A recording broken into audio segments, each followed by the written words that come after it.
నమో శ్రీనివాసాయ నమః, నమో వెంకటేశాయ నమః. అందరికీ నమస్కారం అండి. ప్రతిరోజు రాశి ఫలితాలు తెలుసుకోవడానికి ఇంకా మన ఛానల్ సబ్స్క్రైబ్ చేసుకోకపోతే ప్లీజ్ సబ్స్క్రైబ్ చేసుకోండి. లైక్ చేసి మీ పూర్తి సపోర్ట్ మన శ్రీనివాస ఛానల్ కి ఇవ్వండి. ఈ వారం రాశి ఫలితాలలో గోచార్య రీత్యా వృషభ రాశి వారు ఎటువంటి శుభాశుభ ఫలితాలను పొందుతారో తెలుసుకోవడానికి ఈ మన వీడియోని ఎక్కడా స్కిప్ చేయకుండా చివరి వరకు చూడండి. కుటుంబంలో ఒక స్త్రీతో మీకు పెద్ద పెద్ద గొడవలు జరిగే అవకాశాలు ఉన్నాయి కాబట్టి జాగ్రత్త. మీరు శాంతంగా ఉండడం వల్ల ఈ గొడవలు పెద్దవి కాకుండా మీరు కాపాడవచ్చు. ఏ సమస్యనైనా సరే శాంతంగా పరిష్కరించుకోగల సామర్థ్యాన్ని కలిగి ఉండాలి. ఎందుకంటే గొడవలు పెద్దవి చేసుకోవడం వల్ల ఇంట్లో అందరికీ మనశ్శాంతి కోల్పోవడం తప్ప అంతకన్నా కలిసి వచ్చేది ఏమీ ఉండదు. డబ్బు విషయంలో జాగ్రత్తగా ఉండడం మంచిది. రాజకీయ పనులన్నీ పూర్తవుతాయి.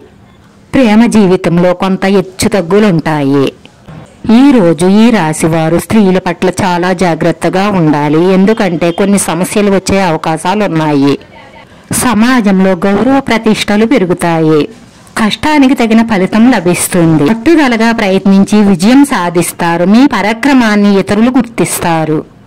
శుభకార్య ప్రయత్నాలు సులభంగా పూర్తవుతాయి. ముఖ్యమైన వ్యక్తులను కలుస్తారు. ఆకస్మిక లాభాలుంటాయి. ఆఫీస్లో మీతో పనిచేసే ఒక స్త్రీతో స్నేహం పెరుగుతుంది. స్నేహంలాగే ఉంచుకోండి. అనవసరమైన సంబంధాలు పెట్టుకుంటే లేనిపోని సమస్యలు గొడవలు వస్తాయి. జాగ్రత్త. ప్రయాణాలు వాయిదా వేసుకోవలసి ఉంటుంది. మీ ఆర్థిక పరిస్థితి మెరుగుపడుతుంది. ఇంట్లో అనుకూల వాతావరణం ఉంటుంది కానీ వృధా ఖర్చులు ఎక్కువగా ఉంటాయి. కొత్త అవకాశాలతో ఆదాయ వనరులు పెరుగుతాయి. బంధుమిత్రులతో పనులు నెరవేరక అనవసర తగాదాలు ముందుకు వస్తాయి. ఎక్కువ కష్టపడి పనులన్నీ పూర్తి చేసుకోవలసి ఉంటుంది. కావలసిన డబ్బు చేతికి అందుతుంది. విద్యార్థులు చదువులో రాణిస్తారు. వివాహాది శుభకార్య ప్రయత్నాలన్నీ కూడా ఫలిస్తాయి. ఉద్యోగులు పట్టుదలగా ప్రయత్నిస్తే ఉద్యోగ ప్రయత్నాలు ఫలిస్తాయి. ఆకస్మికంగా ధనం నష్టపోయే అవకాశాలు ఎక్కువగా గోచరిస్తున్నాయి కాబట్టి మీరు జాగ్రత్తగా ఉండండి. స్థిరాస్తి విషయాలలో ఎక్కువ జాగ్రత్తగా ఉండాలి. తదారి పట్టించే వారి మాటలు వినకుండా ఉండడం మీకు చాలా మంచిది. క్రీడాకారులకు, రాజకీయ రంగంలో ఉన్న వారికి మానసిక ఆందోళన తప్పదు. నూతన కార్యక్రమాలు వాయిదాలు వేసుకోవడం మంచిది. ఆఫీస్లో అధికారులతో స్నేహభావం పెరుగుతుంది. మీ అధికారుల ఆదరాభిమానాలు లభిస్తాయి. పెద్దలను గౌరవించడం మీకే మంచిది.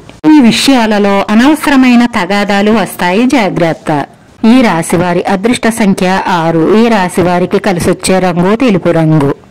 వీడియో నచ్చితే లైక్ చేయండి. మీ లైక్ మాకు ఎంతో విలువైంది. మీరు లైక్ చేయడం వల్ల ఈ వీడియో కొంతమందికి చేరుతుంది. మన శ్రీనివాస ఛానల్ ఆదరించండి. అందరికీ ధన్యవాదాలండి. నమో వెంకటేశాయ నమః.